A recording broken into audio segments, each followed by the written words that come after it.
Good morning. Thank you very much for being here with us. Voy a hacer un anuncio. Este anuncio será en español. Así que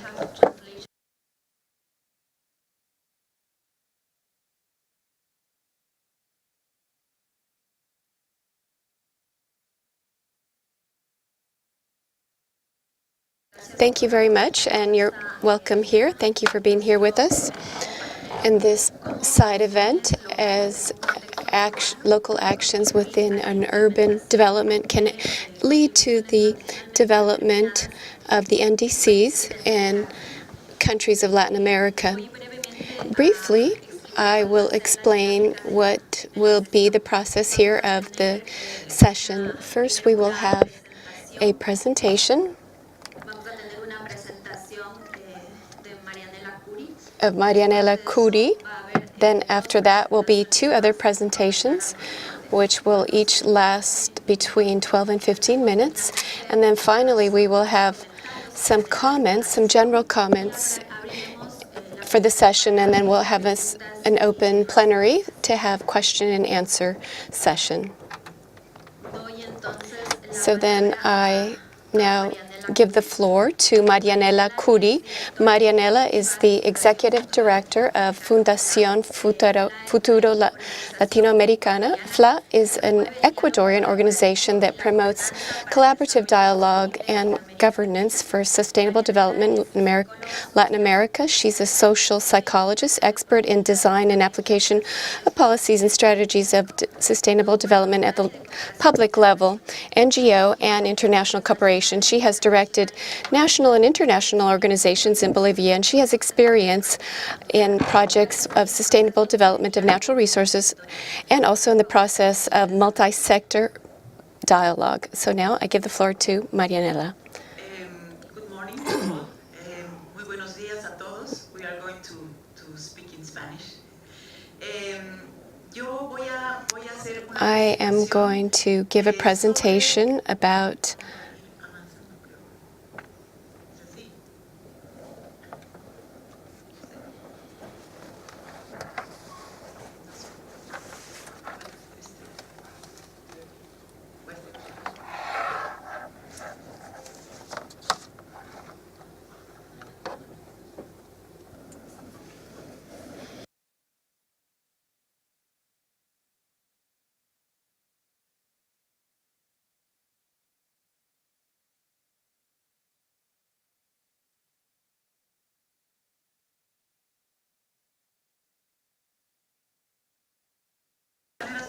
At any rate, while we solve these technical problems, I'm going to give a presentation about how our local actions within an urban context can contribute to the implementation of NDCs within Latin America. We are going to consider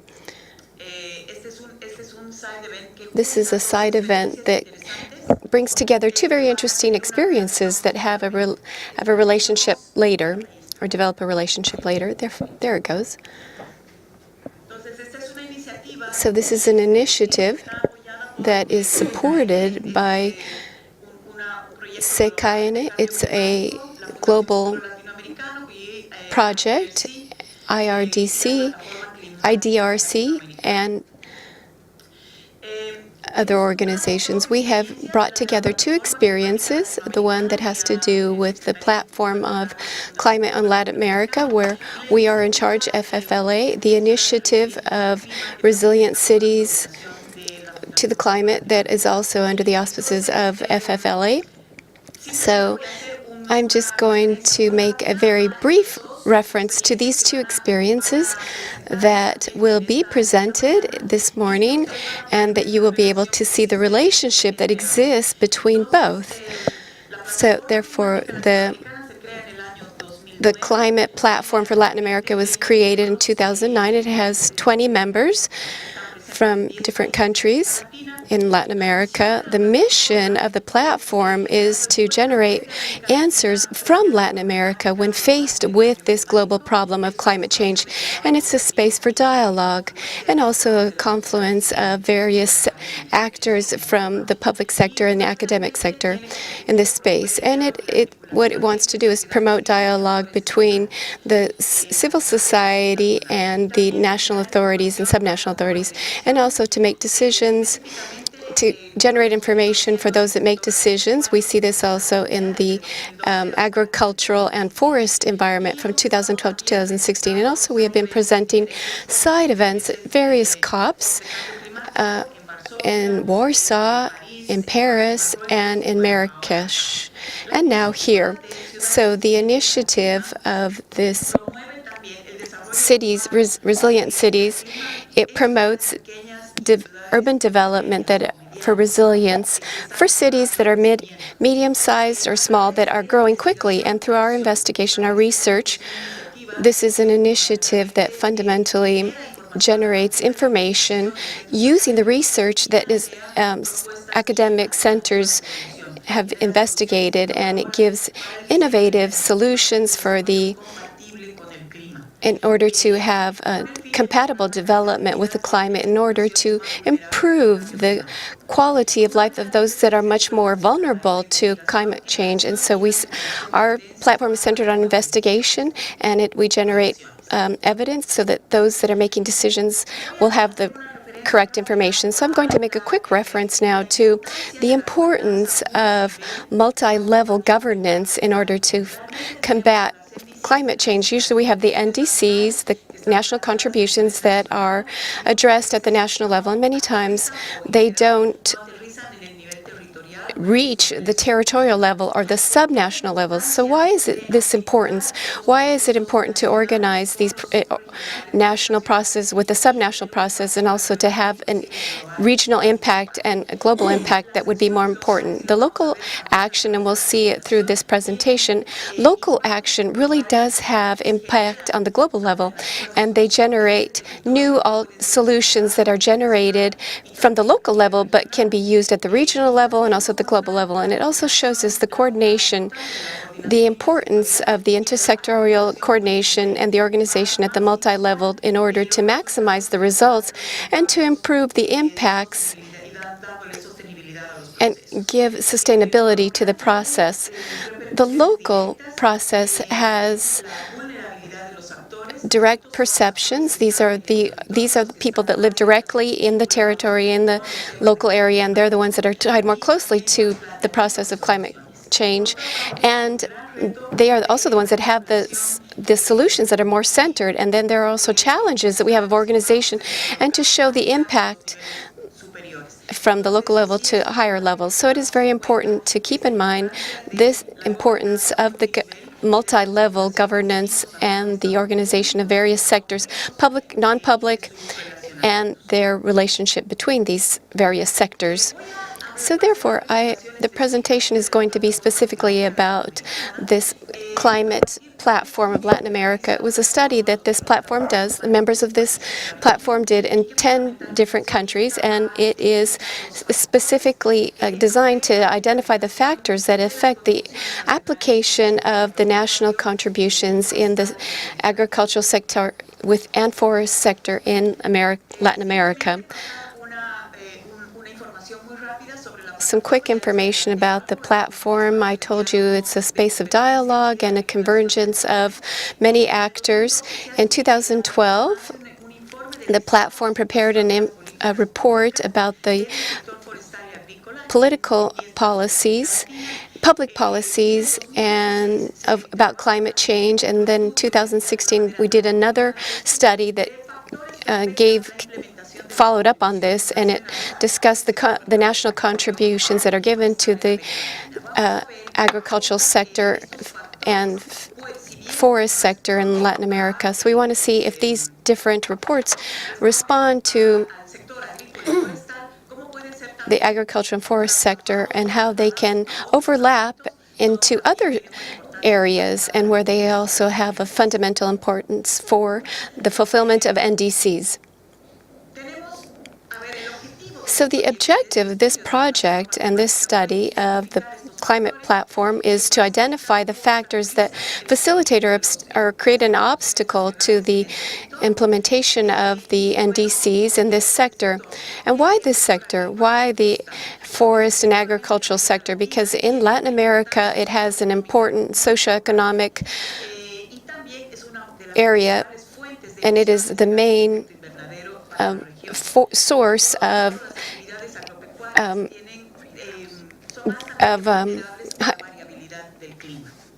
gas, of greenhouse gases that are emitted into the region, into the area, and these are sources, agricultural areas that are very vulnerable to the various climate change areas. And these are affected in these 10 different countries. So the members of the platform in these 10 countries are the ones that prepared these reports. Here you see their different logos, the different members of the different 10 countries within the region. There are some considerations about the preparation of the reports. There was a conceptual framework in common, and this was done using the change of forest and soil uses. We use the analysis of the camp of forces that affected these different this different process of the NDCs within the agricultural and forest sector. These are and these were different interviews that we did and different reports that we did throughout the different countries. The key factors that were identified were the following. The 5 factors that you can see: the level of integration of NDCs in the development policies and processes is one of the most important factors. This institutional strength or the institutionality strength in order to implement the measures in the agriculture and forest field, and the use of soil, the availability and transfer of information and technological research or innovation, and how to make the information more social, to socialize the information together with other political factors that also have an impact in the fulfillment of the NDC. Let me review with you every one of those 5 factors. For the case of integration with development processes and policies, the reports show in general that the government policies do promote practices and processes that sometimes are opposed to the goals of achieving NDCs, like the case of Bolivia, where there were goals in the NDCs, in the national contribution, about the protection for forests, but at the same time, in quite a contradictory manner, there are strategies to develop the agricultural sector, and these are very aggressive development agriculture strategies up to 2020, which somehow will make the agricultural border wider, with entailing further deforestation. So there's some contradiction within the framework of the development programs in the different agencies in the different countries. We have the case of Brazil, and there are a number of incentives for the cattle breeding, and that also contribute for deforestation. So, like in the deforestation in Brazil, the tree cutting. So there are also macroeconomic factors that have a negative impact on the fulfillment and implementation of the NDCs. We have the case of Argentina, where the price of grain and cereals and the demand for grain and cereals are increasing constantly. So that means that within the country they need to increase the production of grain and cereal, particularly soybeans, which contributes in turn to deforestation. So in this regard, there's quite a contradiction with the goals that are presented in the nationally determined contribution. From Argentina, we have instances like the case of Uruguay, where the sustainable best practices for agricultural strategies, particularly in the cattle breeding, they do not have an incentive system, and they are not recognized in an effective manner. So there are a number of contradictions within that field. as far as the integration of the NDCs in the policies are concerned. Now, on the other hand, the relevance of incentive policies in order to integrate climate change in the development strategies and in the stakeholders, economic stakeholders' decision. It is very important to take into account this topic because not always the climate change policies nor the NDC are fully integrated within the development agenda nor within the incentive system. So therefore, they are like kind of parallel agendas. On the one hand, we have the NDCs, and on the other hand, we have the development agenda itself, which sometimes includes this type of contradictions. Also, let me go a little bit faster. So we can, however, set out some differences within the region regarding the problems entailed by the fulfillment of NDCs and what the barriers and hurdles are in this regard. Let us review the capacities, institutional capacities, and the strength of the institution per se. And we see that the strengths are on the one hand on the government and the state's capacity. It's something very present in the reports. There are different types of capacities depending the type of public policy we are talking about in every country. And also we see that part of the strength, the institution strength, lies with the rules and regulations.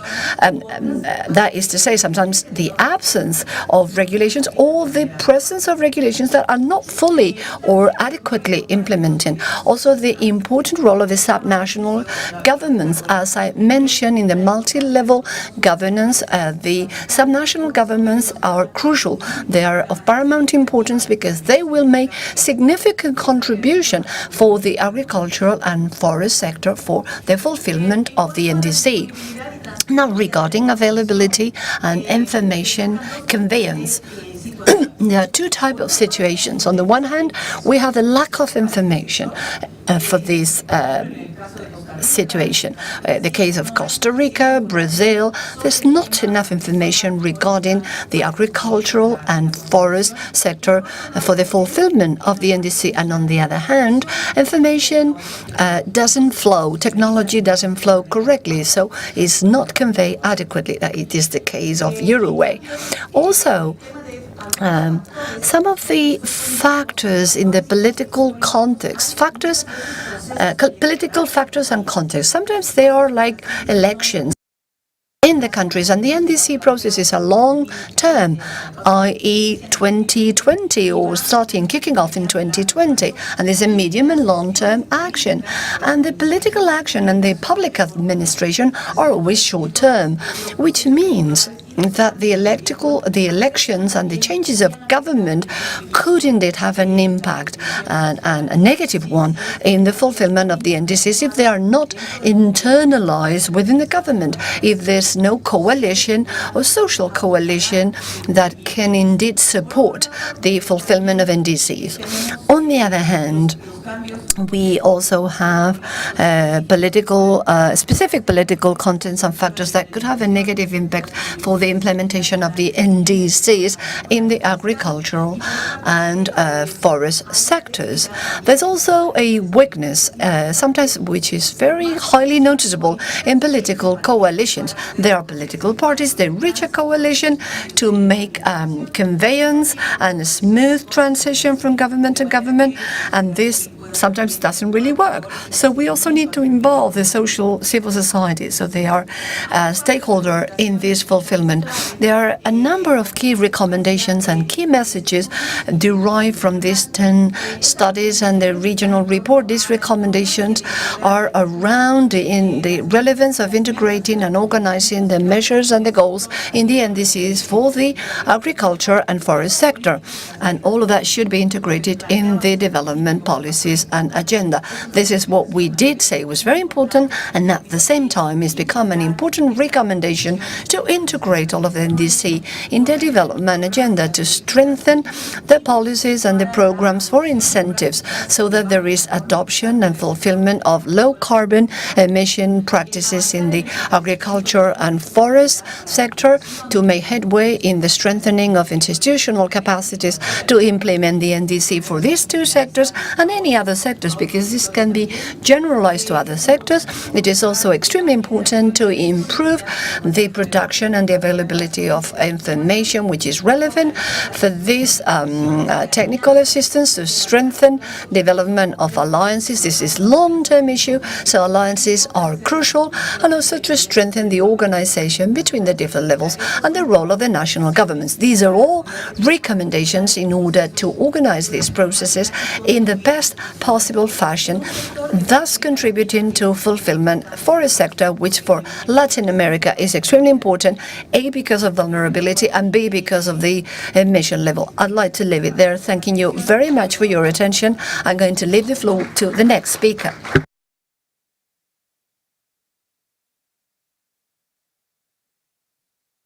Is there any specific question that we can take to clarify, make observation? We will have a Q&A section at the end of the speaker's intervention. But if you have any kind of very specifically devoted to her question, not the case, I'm going to leave the floor to two specific instances in the framework of climate resilient cities. I'd like to introduce David Sabogal. He's anthropologist specialized in environmental issues and holding an ownership of the land, supervising and monitoring on a participative basis for the safeguard and environmental political issues in REDD+. He has wide experience working in Amazon countries in Central Africa and Asia, and he's currently the coordinator of a project entitled Kumbasa, Climate Resilient, with the Global Canopy Program, the GCP, and other partners in Peru. Without further ado, David, you have the floor. Thank you very much, Gabriela.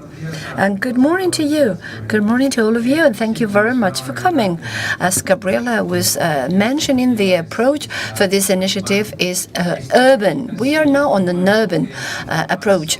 This project was much more holistic, integrating urban and rural landscape in the Amazon basin, because they're all related to resilience within those spaces.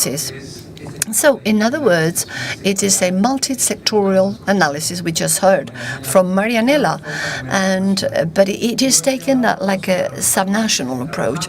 And so I'm going to share with you what we're doing at the Kumbasa Basin. It's in central Amazon area in Peru, in San Martin region. This project is implemented together with a number of different actors, but with participation of many stakeholders, and together with the Basin Management Committee and a number of indigenous people in the area, public entities and bodies, all of it making part of the region structure. Tarapoto is the largest city in the third largest city in the Peruvian Amazon, and but we have a different approach for these middle-sized and small-sized cities, because in Latin America the population growth in the urban areas in the next 20-30 years will be in cities like this, the mid-sized cities. So this is why we are focusing on the cities, because of the systemic and forest values and the pressure that these large cities generate for the forest. So a little bit on Tarapoto. Tarapoto is located in Kumbasa. This is the urban part of Tarapoto, in the north, above the basin, located in a naturally protected area. And we see the location of the indigenous people, and it's important because the rainforests in the basin are precisely located there. And we see recess showing the rice plantation the production of rice has been in San Martin for many years, and is an important economic factor in the basin. At the same time, as I said, not only there is pressure for the growth, but also there is immigration, and immigration has the outcome is being a 50% reduction in the forest cover, and 85% of the watershed area is deteriorated, and this entails erosion, and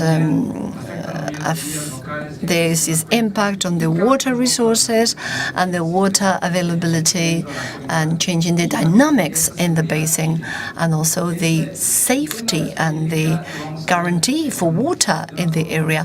We're going to see this in a more holistic approach, and taking into account the energy integration, and this is holistic, is what we call it a water energy food nexus, which is recognizing the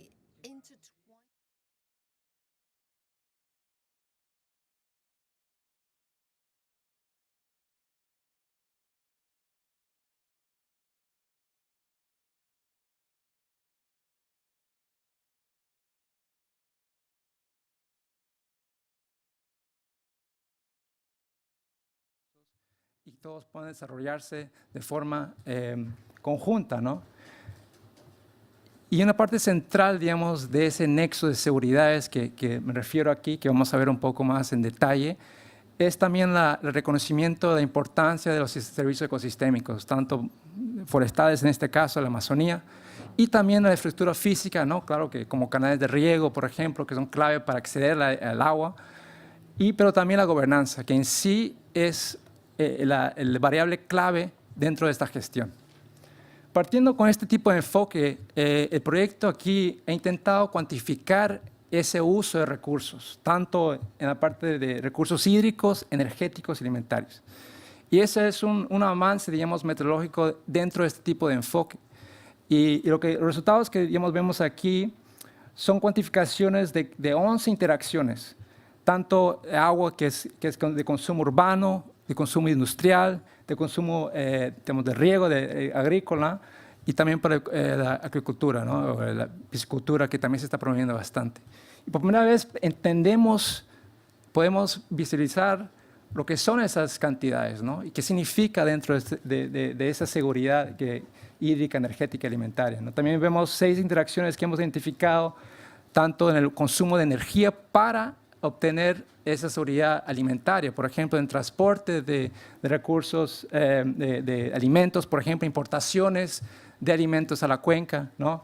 Vemos también la preparación de alimentos, por ejemplo, la dependencia en biomasa, por ejemplo, en las comunidades nativas para la preparación de alimentos, que también se ve en la parte urbana. Vemos también lo que es el procesamiento de alimentos por parte de las industrias que existen en la cuenca, ¿no? Y cuánto consumen de energía en eso. Y también las fuentes de energía, ¿de dónde vienen? ¿Son renovables o no? Y por primera vez aquí estamos viendo esos resultados de forma cuantitativa.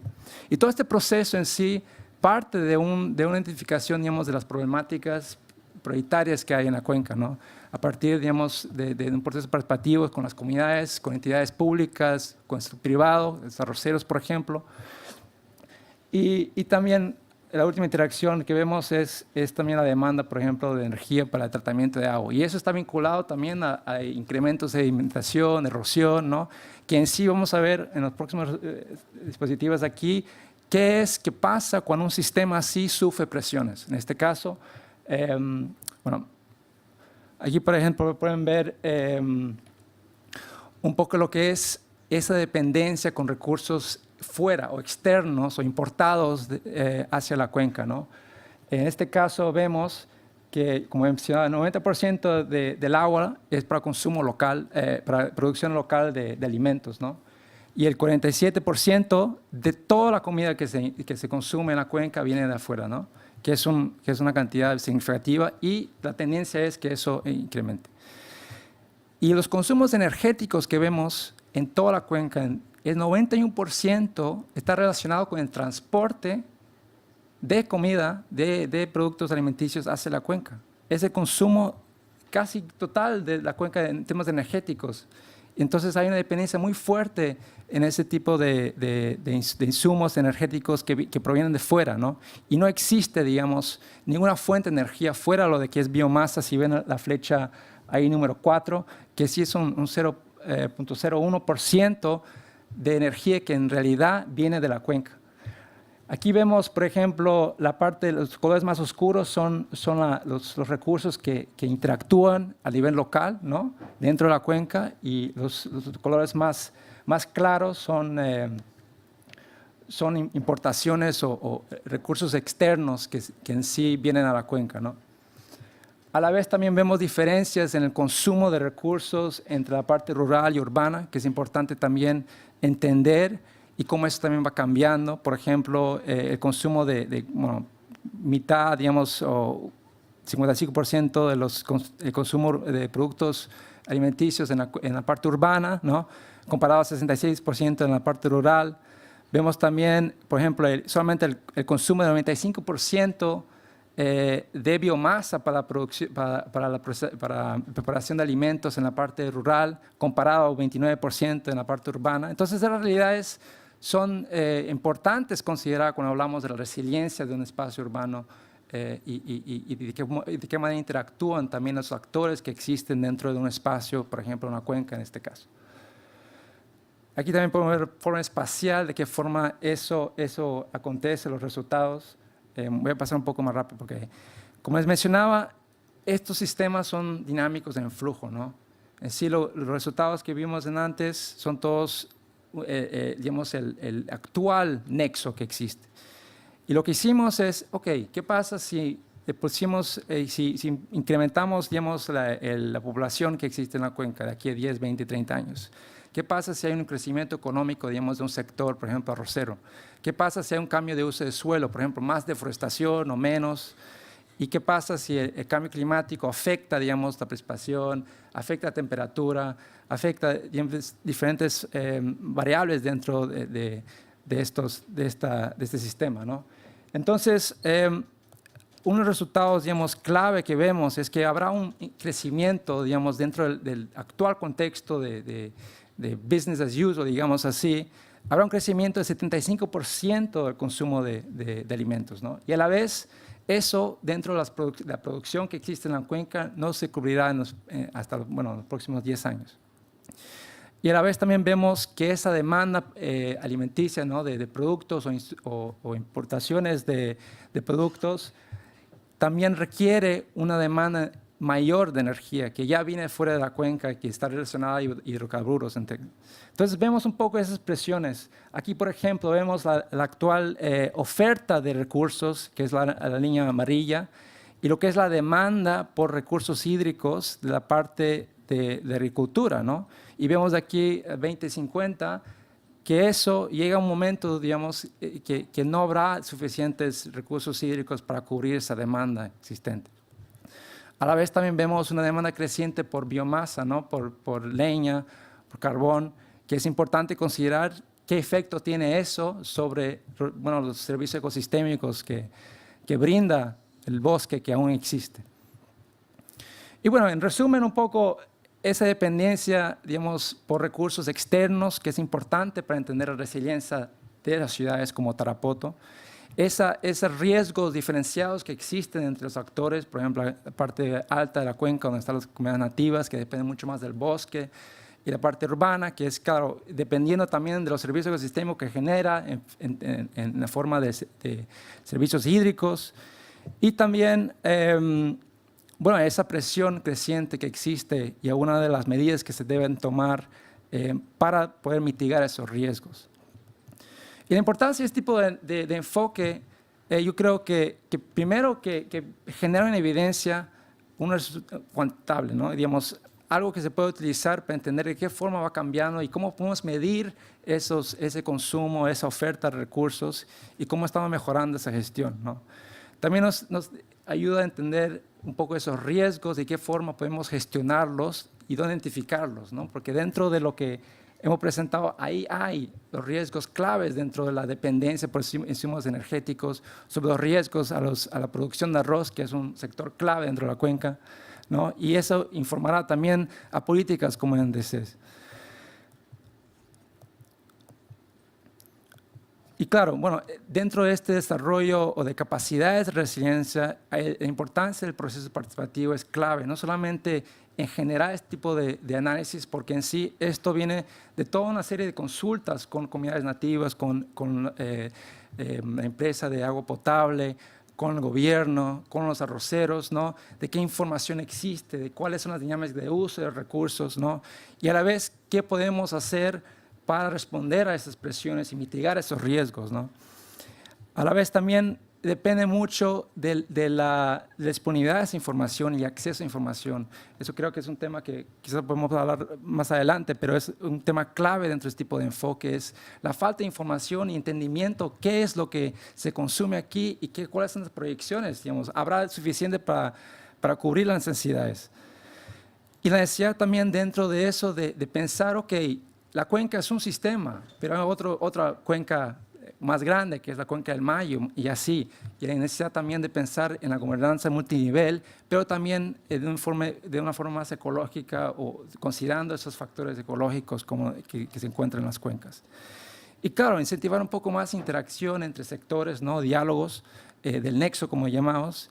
Y dentro de eso también la importancia de incentivos verdes, digamos, que puedan, de un modo, incrementar la cobertura boscosa, los servicios ecosistémicos que son clave para ese tipo de resiliencia de este sistema del nexo, ¿no? De esa seguridad hídrica, energética y alimentaria. Bueno, te dejo. Gracias.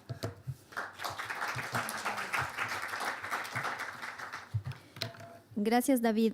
Tenemos ahora la presentación del siguiente proyecto a cargo de Belén de Mesón.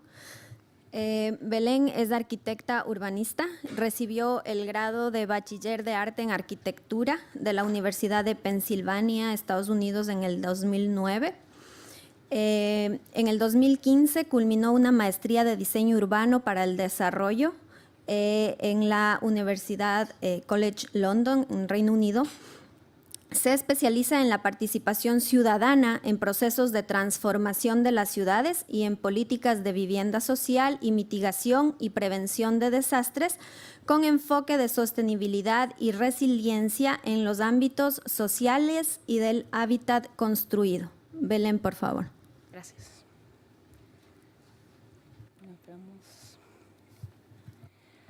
Bueno, vengo a presentarles el proyecto Ciudades Autosostenibles Amazónicas. También es parte de la iniciativa Ciudades Resilientes al Clima y es un proyecto de la Pontificia Universidad Católica del Perú y de la Universidad de Londres, específicamente de la Unidad de Planificación para el Desarrollo.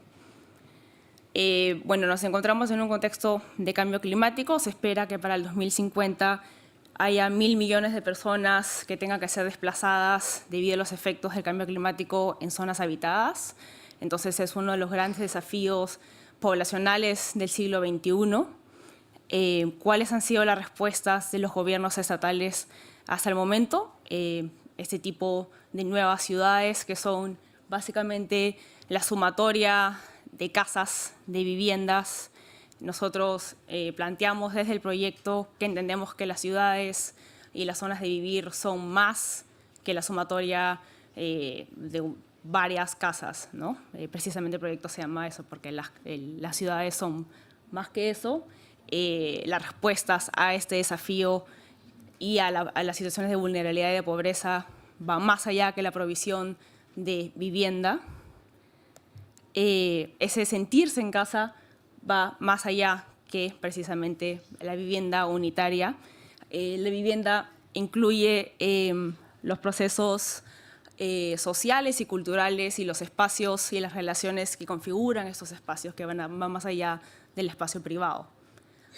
Nosotros entonces proponemos las configuraciones desde un análisis de múltiples escalas, desde la vivienda, sí, pero también atravesando las ciudades y en este caso en particular el contexto del ambiente de la selva, ¿no? Y también desde múltiples dimensiones, atravesando desde el ambiente, del espacio sociocultural y del espacio económico y enfocado en lo que son los recursos y el conocimiento local. ¿Qué es lo que buscamos entonces? Buscamos soluciones integrales desde de los aspectos nacionales, regionales y locales, buscando no solamente las respuestas a nivel espacial, desde la arquitectura y el urbanismo, pero también buscando cómo en estos procesos se pueden generar capacidades de adaptación tanto de los gobiernos locales como de los ciudadanos para ambientarse o adecuarse a estos cambios que se están dando a nivel climático. entonces, ¿qué buscamos? Que las nuevas ciudades sean espacios que no solamente reduzcan vulnerabilidades y riesgos, pero que también creen ciudadanos y gobiernos resilientes, ¿no? Entonces, ¿qué entendemos nosotros por resiliencia?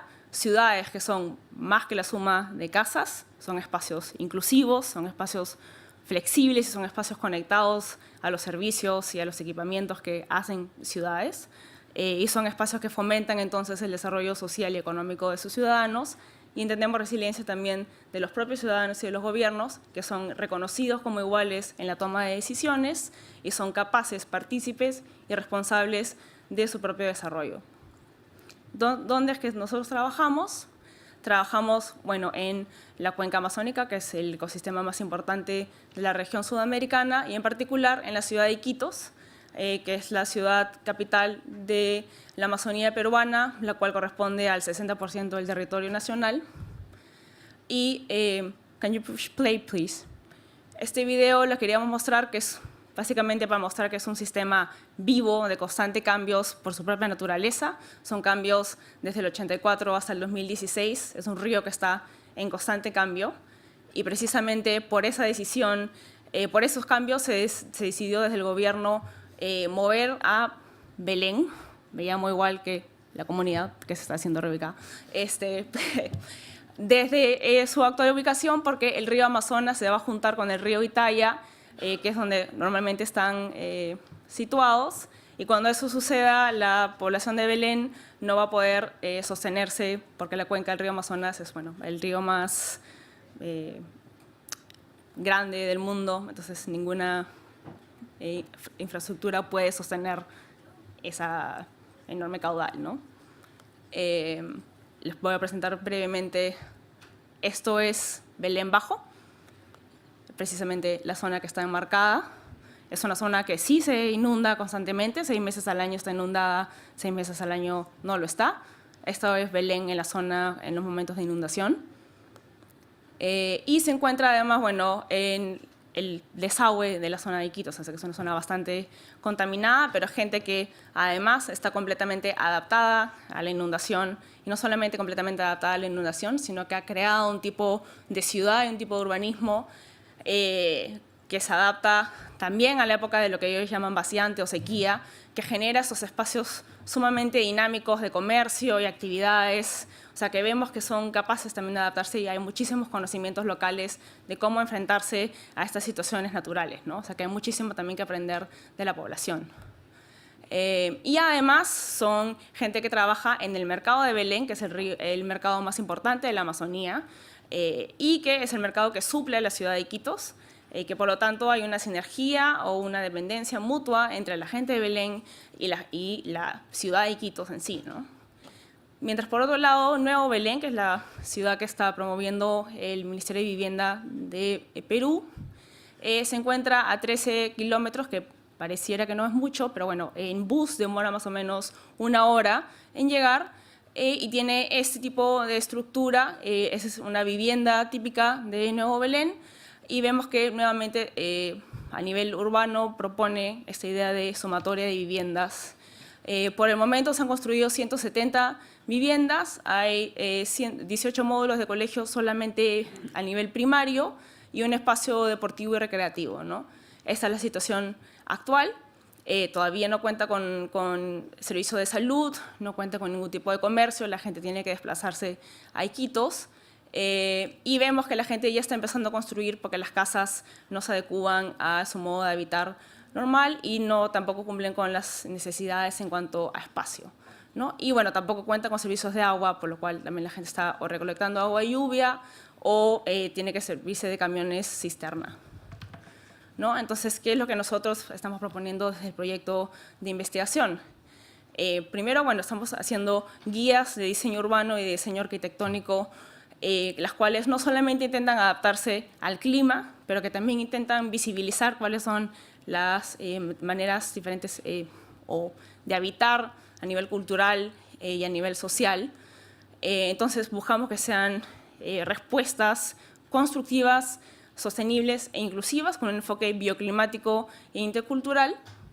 Y por otro lado también buscamos sistemas de tecnologías apropiadas que busquen incorporar cosas que vemos que ya están sucediendo en el lugar, como agricultura, sistemas de agua, recolección de agua de lluvia, cómo están ellos, por ejemplo, su manera de cocinar, cómo están también adaptándose en cuanto a comercio, pero también cómo esos sistemas que están sucediendo ya de manera informal o por sus propias maneras de habitar, pueden ser potenciados con sistemas de tecnologías sustentables que promuevan el uso también de tecnologías renovables, como por ejemplo tratamiento del agua con energía solar o agricultura mejorada con compost, que también ayuden a solucionar el tema que no existen sistemas de desagüe con uso de baños secos, por ejemplo, o el tema del uso de parrillas solares que utilicen energía del sol en vez de madera o carbón. Y además vemos nosotros desde el lado urbano arquitectónico que esto debería ser incorporado en los planes urbanos de desarrollo. Entonces vemos que no existe un buen aprovechamiento de los espacios comunales o públicos y que todas estas actividades necesariamente para llevar a una escala mayor, más allá de la privada o la individual, pueden estar sucediendo en los espacios comunitarios, ¿no? Entonces vemos que están integrados, no suceden a manera individual, suceden como la sumatoria de sistemas de captación de agua y lluvia, agricultura, transformación de comida y comercio, están incorporados dentro de un sistema urbano. No solamente se habla de asociaciones públicas y privadas, sino asociaciones públicas, privadas y comunales, y además promueven el uso eficiente de energía. Y lo hacemos además con la colaboración de los ministerios, de las provincias municipales, de los colegios de arquitectos y con ONGs en el proceso de elaboración, implementación, monitoreo y evaluación. Esto entonces vemos que las guías y los sistemas de tecnologías apropiadas como productos finalizados son lo que promueven las ciudades resilientes, pero como proceso de validación y construcción comunitaria es lo que nosotros promovemos como la elaboración o de capacidades de gobiernos y ciudadanos resilientes. Y por un lado, como productos específicos para la Amazonía, son lo que puede ser utilizado para nuevamente el proceso de urbanización específico para ciudades resilientes en la Amazonía, pero como proceso participativo y metodología, lo que puede ser incorporado para los procesos de reasentamiento tanto a nivel nacional como internacional. Entonces, ¿para qué lo hacemos? Como dos grandes recomendaciones, cada una con tres.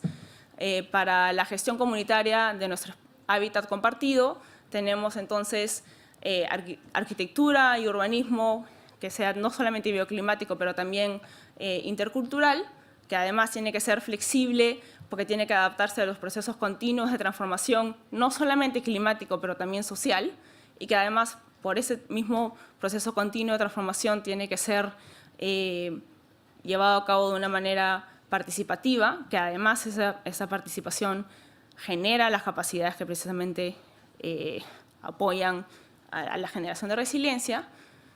Entonces vemos que son procesos adaptativos al presente y al futuro y generados de manera colaborativa.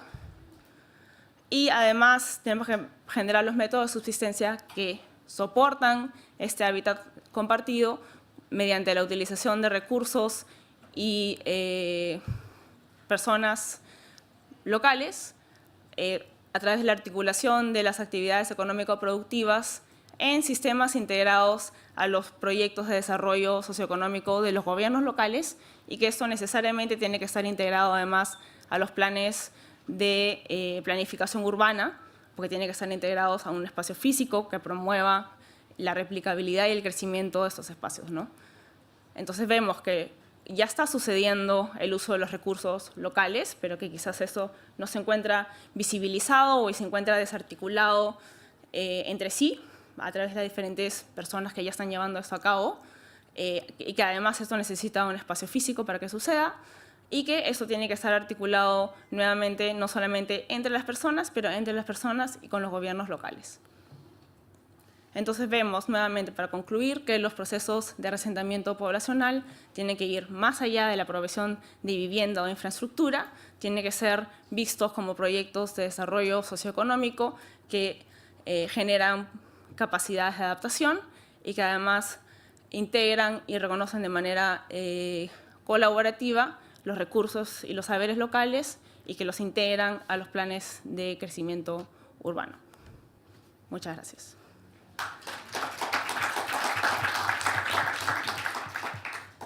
Gracias, Belén. Damos el paso ahora a Walter Ubal, que nos va a hacer unos comentarios generales y va a abrir el espacio para la discusión con algunas preguntas disparadoras. Walter Ubal Giordano es especialista principal del programa de cambio climático en el Centro Internacional de Investigaciones para el Desarrollo IDRC de Canadá. Trabaja para IDRC desde el 2002 como director de la Secretaría de Medio Ambiente y ha estado también trabajando en la gestión de recursos naturales y economía ambiental por más de 25 años. Posee una maestría en Economía Ambiental de Wheaton College de Reino Unido y antes de ingresar a IDRC trabajó para el PNUD y para la FAO. Por favor, Walter. Muchas gracias. Buenos días a todos. Gracias por estar. Estamos muy contentos. Realmente creo que la instancia y la idea de este panel es muy, pero muy oportuna en la realidad de lo que la COP está discutiendo.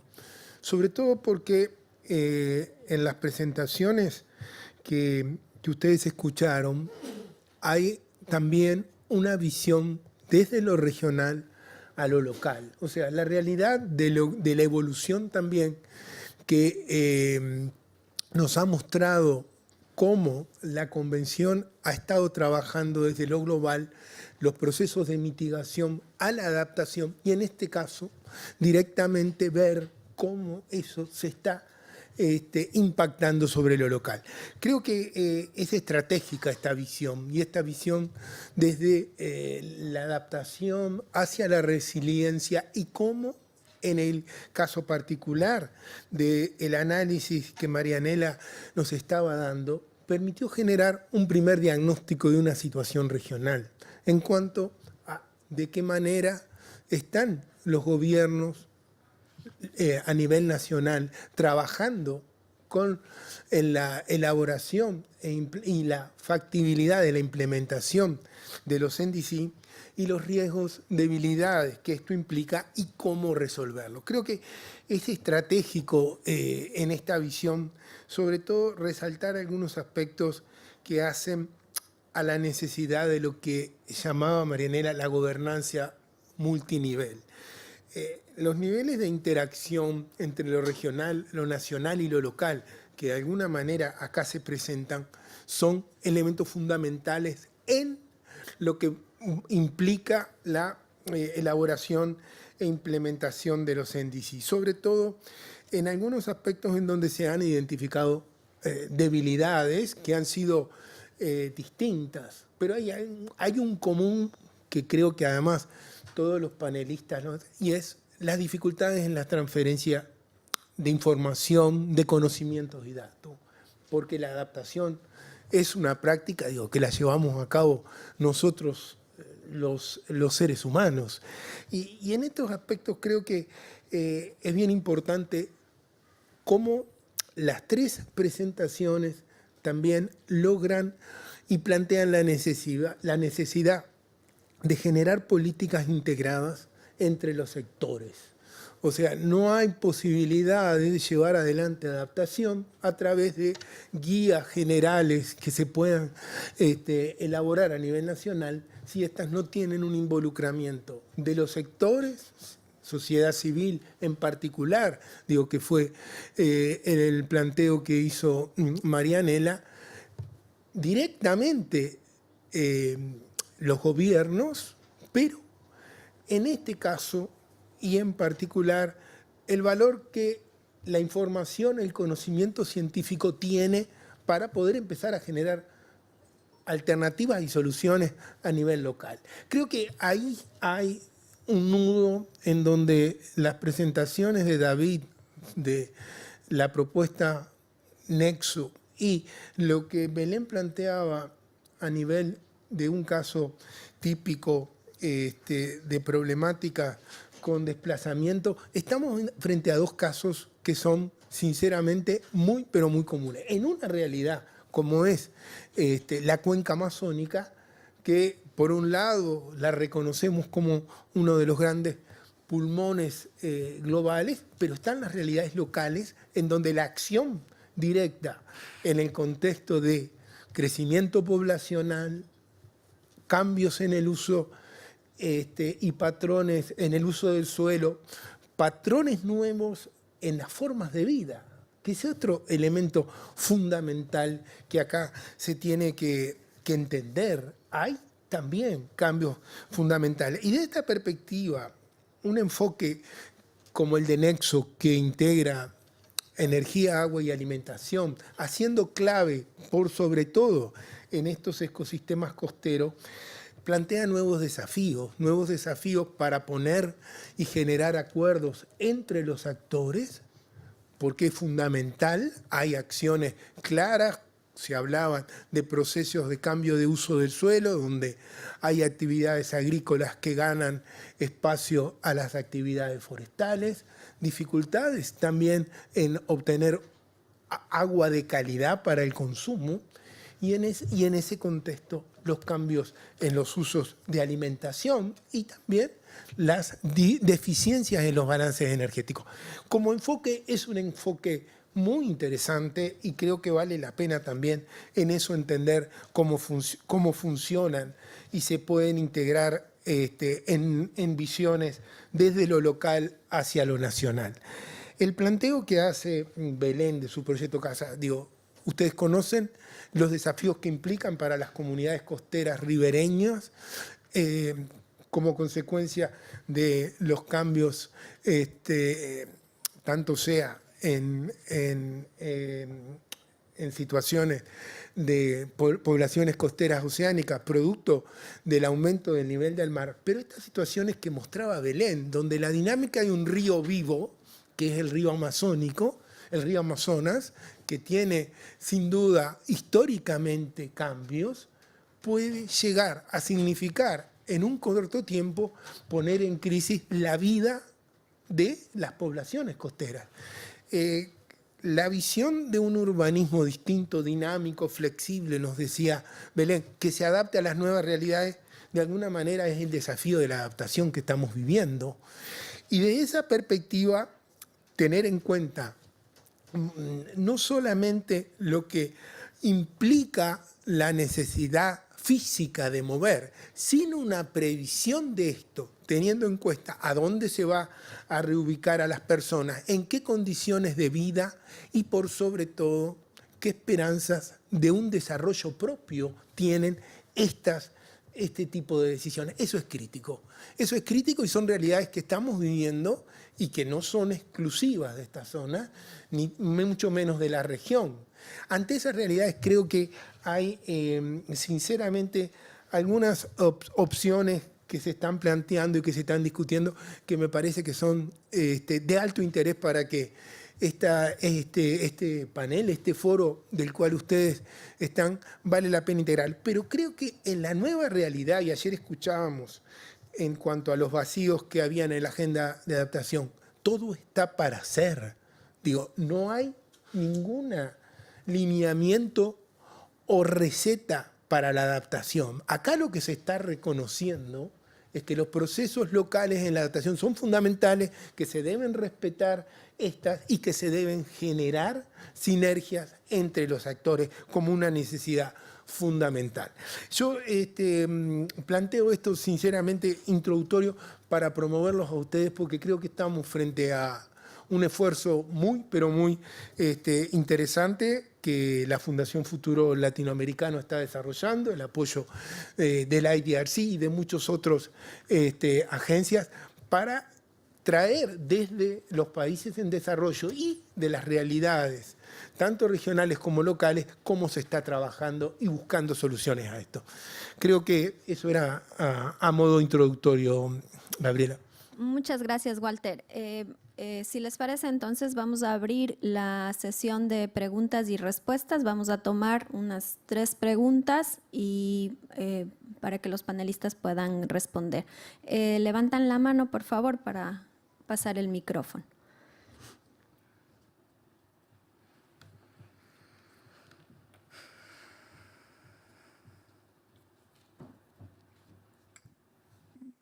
Buenos días con todos. Esta pregunta sería más para la Marianela, pero puede ser con todos. Si ustedes han analizado la potencial para Red más y financiamiento y como motores del sector privado en ayudar con la vinculación de los NDCs con las políticas públicas y la integración de la sociedad civil. No sé si hay más preguntas, Marianela, y después seguimos. Vamos a tomar 3 preguntas, 4 preguntas. Rápidamente, Belén. Muy interesante lo que estás haciendo. Lo que me falta como información es los servicios. Yo veo que la gente riega en agua que es agua de lluvia, ¿no? Y me fascina cómo se puede construir tantas casas sin que llegue el agua en primero. Para mí, yo en África conocí ese tipo de problema. Piensan a todos, aparte de sanitarios y agua. Y ayer había un ejemplo en otro taller donde en el Pacífico están cambiando, porque el mar viene y sube, mudan la casa, construyen nuevas casas sin cocina, por ejemplo. Entonces, no es una crítica, sino que no entiendo muy bien la cosa. Gracias. Buenos días. Esta es una pregunta para Marianela, pero podría ser también para el resto de los panelistas. Me interesó mucho la parte de los gobiernos subnacionales, personalmente estoy muy interesada en eso, y quería saber cómo veías vos o cómo visualizabas la participación de los gobiernos locales en esta COP y de qué manera o qué estrategia podrían tomar estos gobiernos para sacar más provecho de estos espacios internacionales. Gracias. Vamos a tomar la última pregunta.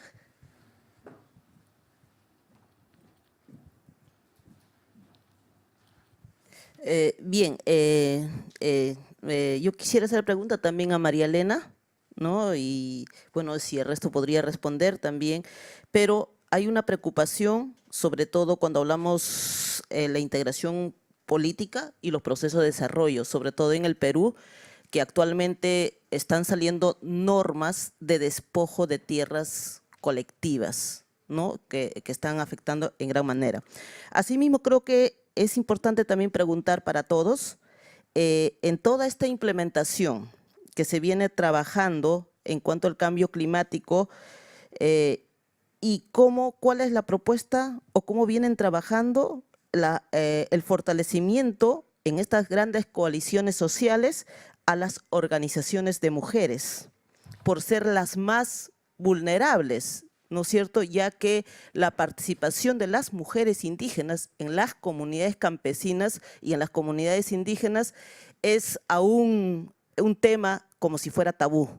No se habla, porque generalmente en las comunidades se habla de gobernanza territorial, organizaciones territoriales, y por lo tanto las mujeres, ¿no es cierto?, tienen que sujetarse a las organizaciones y lo están tomando todavía aún como si fuera un bosque, como si fuera un río, como si fuera un objeto y no como sujetos de derechos las propias comunidades. ¿Cómo lo están viendo eso? Porque ese es un tema bastante importante y mucho en la gobernanza, la toma de decisiones, la participación de la mujer es casi nula o escasa.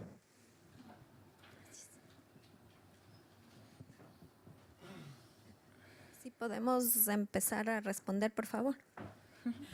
Bueno, voy a empezar las preguntas que se han dirigido hacia mí. En el caso de los estudios de los 10 países, no se ha hecho no se ha tenido un foco muy grande en RED+.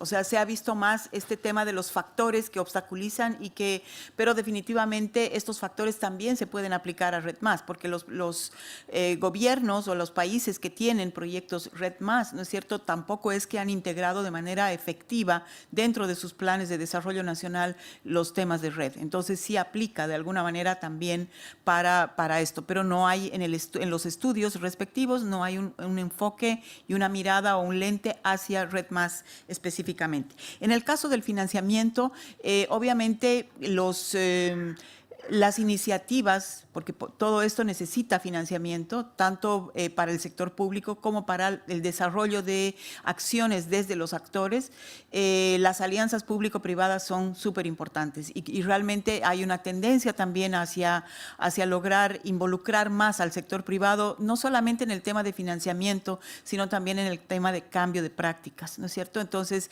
sí es importante la generación de información y todo lo que hemos planteado, pero el financiamiento es fundamental para lograr eso también. Voy a responder simplemente a una otra pregunta porque estoy con la palabra.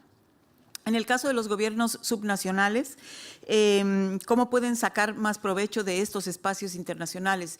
Yo creo que los gobiernos subnacionales juegan un rol muy importante en todo lo que es el cumplimiento de las contribuciones nacionales y en todo lo que pueda ser el cumplimiento de los objetivos de desarrollo sostenible también de la Agenda 2030.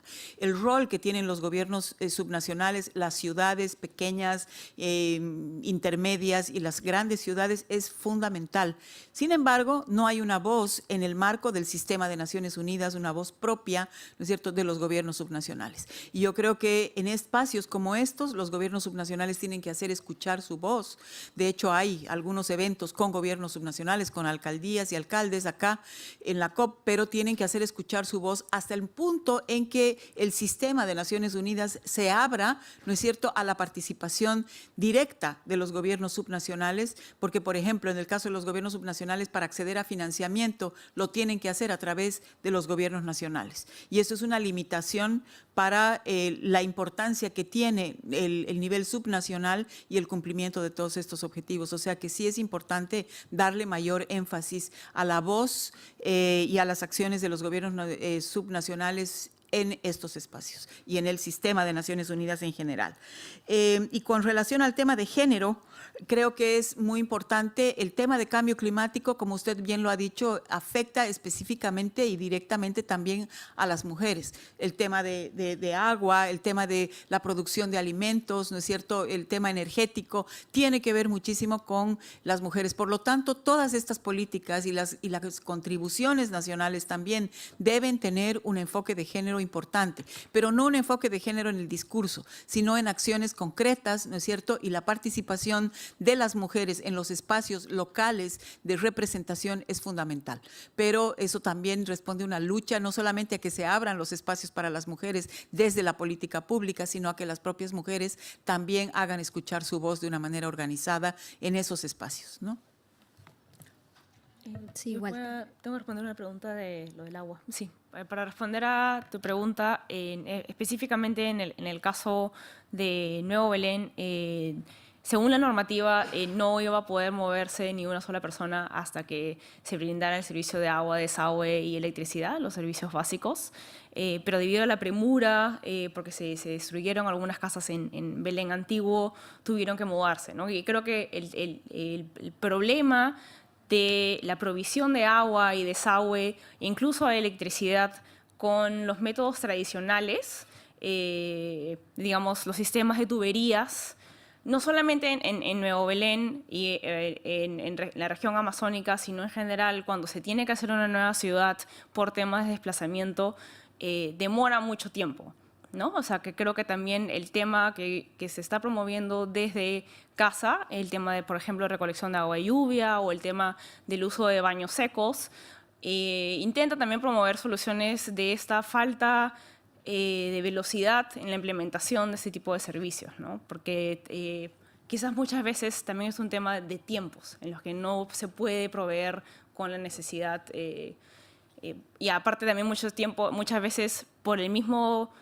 comportamiento de los suelos, sobre todo como vimos en el video, se desplazan los ríos, se hunde el suelo con mucha velocidad.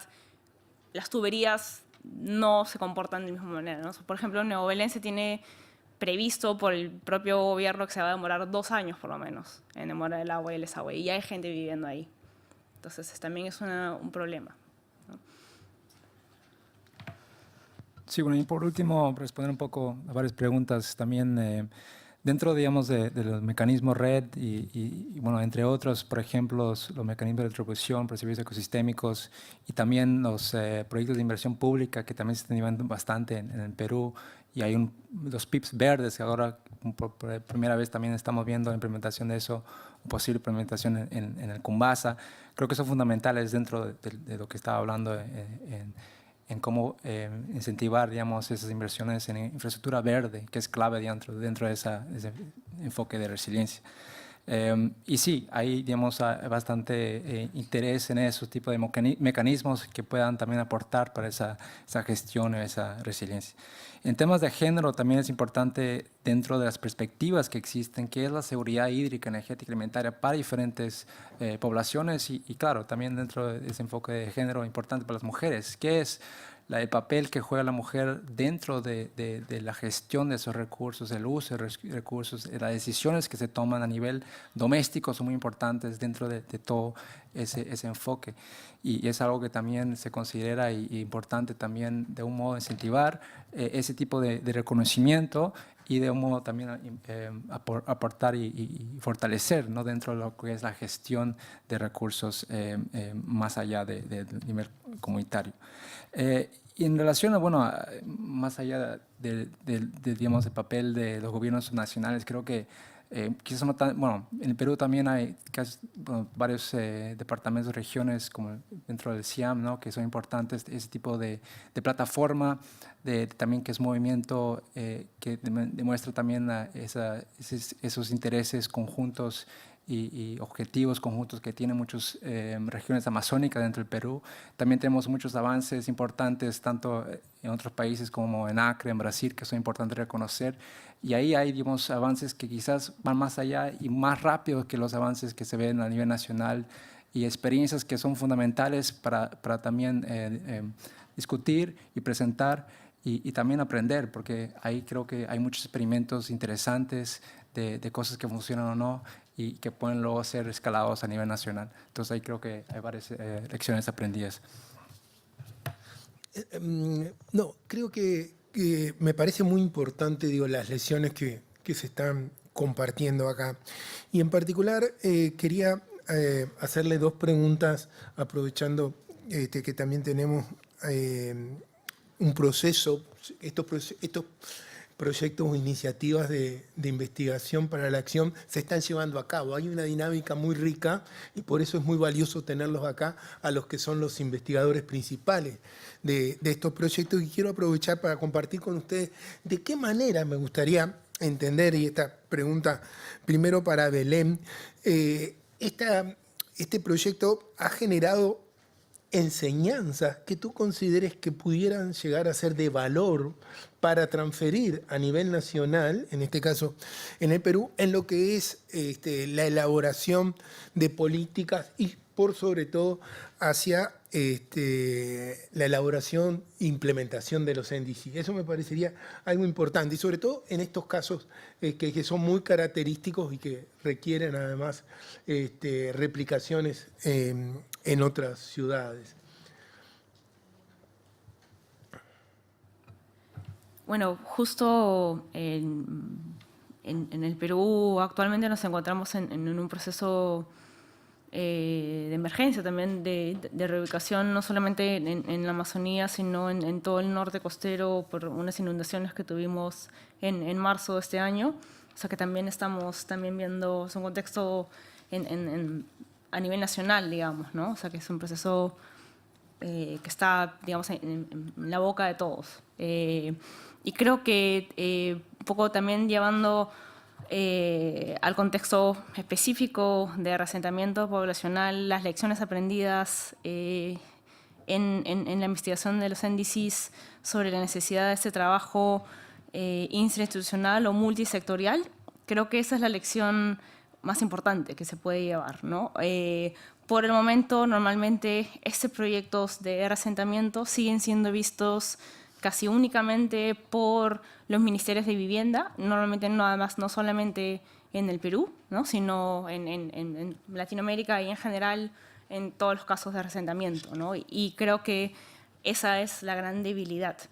Estos procesos necesariamente tienen que ser vistos desde una perspectiva no solamente multisectorial, sino desde todos los niveles, ¿no? Empezando por la incorporación de la gente misma que va a ser reubicada, y no solamente de la gente que va a ser reubicada, sino también de la gente que va, digamos, a recibir a esta nueva población. En el caso particular de Nuevo Belén eso no se da porque están, bueno, mudándose, no tienen vecinos, pero muchas veces sí se da esos vecinos y también ellos tienen un impacto de la gente que van a recibir, ¿no? Pensando específicamente en los casos de los ministerios de Perú, sé que no siempre tienen los mismos nombres, pero más o menos se pueden relacionar. ¿Dónde está, por ejemplo, el Ministerio de la Mujer, el Ministerio de Inclusión Social, el Ministerio de Producción, ¿no? El Ministerio de Trabajo? Todas esas personas deberían, más que quizás formarse un comité específico, también debería estar participando el gobierno regional. En el caso específico de Nuevo Belén, sé que no está participando de una manera activa, ¿no? Y también generar, sobre todo, las capacidades de los gobiernos locales, los municipios locales, que luego son las personas o los gobiernos que van a tener que encargarse del monitoreo y el mantenimiento de estos nuevos centros urbanos, ¿no? Que por el momento no se está dando. Y no solamente, creo que bastante importante es no solamente pensarse en la implementación de estos centros, sino cómo va a ser los procesos de expansión, porque una vez que lleguen los servicios básicos de estos centros urbanos, muchas veces lo que se va a dar, y que ya se está empezando a dar incluso en Nuevo Belén, que todavía no cuenta con los servicios, son las invasiones que se da alrededor. Entonces van a haber muchos impactos negativos en el medio ambiente alrededor de estos. O sea que también se tiene que planificar qué es lo que va a suceder después, no solamente con el centro urbano, sino con los alrededores, ¿no? O sea, creo que tiene que haber una visión a largo plazo. Muchas gracias, Belén. David, el enfoque de Nexo, que es un enfoque sinceramente integrador y fundamental, muchas veces no necesariamente puede ser comprendido para su implementación. Sin embargo, la experiencia que ustedes están desarrollando, me gustaría que me explicara si lo consideras y por qué este es un instrumento efectivo de diagnóstico y desarrollo de políticas que estén colaborando y contribuyendo al diseño e implementación de NDC. Yo creo que es crítico que entendamos eso porque se puede ver como un modelo complejo como tal. Entonces, ¿cómo es que puede llegar a convertirse en un instrumento para los NDC? Me gustaría entender. Sí, yo creo que, como expliqué antes también, hay mucho interés. Bueno, se reconoce muchos riesgos, pero de forma a veces, bueno, cualitativa, digamos, en el sentido que se reconoce un riesgo entre tal sector y el otro, competencias, digamos así, pero a veces falta los números para entender de veras qué es esa competencia, qué es esa demanda, cuánto es lo que nos falta, digamos, para poder ser resiliente o tener esa seguridad. Y creo que ahí este tipo de enfoque que tiene ya un ángulo claro, cualitativo y cuantitativo, creo que es fundamental para identificar riesgos dentro de todo un sistema y también para apuntar a ciertos lugares o estratégicos donde se pueda implementar una acción o realizar un cambio que puede generar un impacto mayor dentro de lo que es ese sistema que hablamos que es el nexo, ¿no? Y creo que, y más que todo, el valor, digamos, de este tipo de enfoque es que por primera vez también entendemos mejor cuáles son esas interacciones entre sectores, ¿no? Que es fundamental cuando hablamos de los objetivos que tienen los NDCs, tanto en la parte de seguridad hídrica, en la agricultura, en, por ejemplo, la piscicultura, etcétera, que es el caso de los NDCs en Perú. Y yo creo que esto puede de verdad ayudar a informar la elaboración de esas respuestas de políticas, tanto a nivel local considerando esas realidades locales, esas inseguridades que existen, pero también en un ámbito más, ya de Cuenca, por ejemplo, o más allá a otras escalas. Muchas gracias. Podemos ir a otra ronda de preguntas con el público de lo que hoy y solamente quería permitirme preguntarle a Marianela, ante estos grandes desafíos que ha identificado la Fundación Futuro Latinoamericano, ¿cómo está actuando como organismo a los efectos de colaborar ante estos desafíos? Marianela, muy cortito, pero creo que es fundamental entender eso.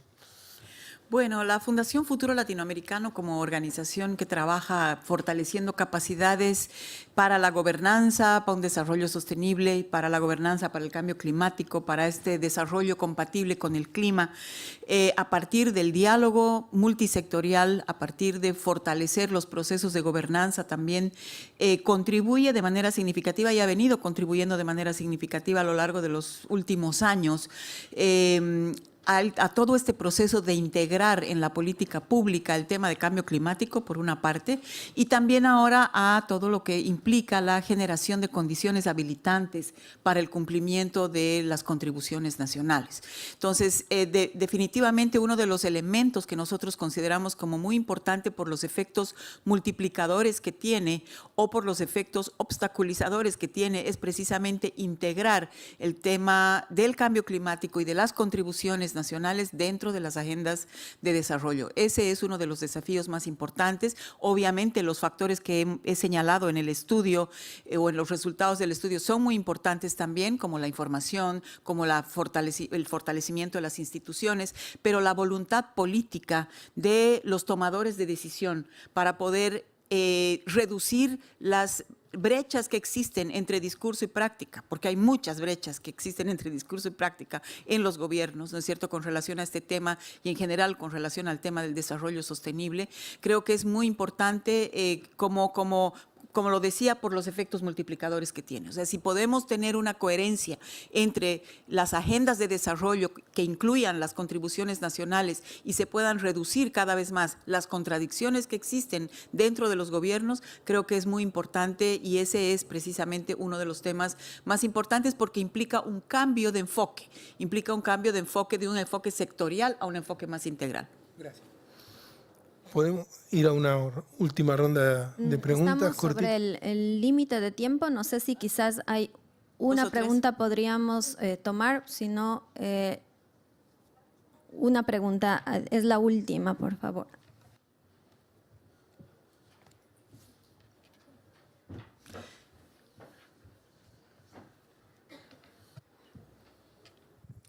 Thank you very much. It's actually not a question, but a comment.